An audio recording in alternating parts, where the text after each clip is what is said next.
не знаю, минуту буквально, но я благодарен вам, благодарен вашим честным взглядам, благодарен за то, что вы есть. Вот эту неловкую паузу заткнуть. Давайте все вместе. О, на счет 3. Раз, два, три. Да нет, дело в том, что, дорогие тяжеляки, стихи идут и не прекращаются. Началась тут работа Бухота, и этот поток начинает перекрываться, но будет второй сборник «Мартовские иды» и часть стихов оттуда.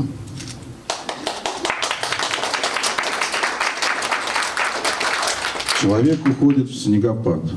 Он не рад такому снегопаду. Снег ворвался снова в невпопад, став нечеловеческой преградой на пути от точки А до точки Б, завалив дороги снежным мелом. И идет тот человек не смело, и следы, как ненависть к зиме, прожигают черным белизну, что скрывает грязь дорог покровом, тонким, кратковременным, но новым. И, следя за снегом, видишь новизну.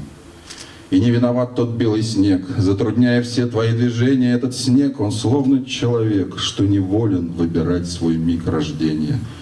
Ведь снежинка, появись она попозже, капли бы упала вновь в травы. И дождем, ведь снег представить можно, радостным дождем в разгар весны. И не поспешить, и не вернуть каждой капле свое время в мире.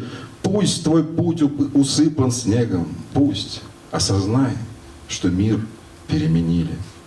Эти капли, что, упав с небес, стали тем божественным кристаллом, что укрыл всю грязь, как покрывалом, но оставил место для чудес. Чуть смотрелся и увидел вновь в белом и нежданном снегопаде все добро небес и всю любовь всей вселенной, что дана в награду.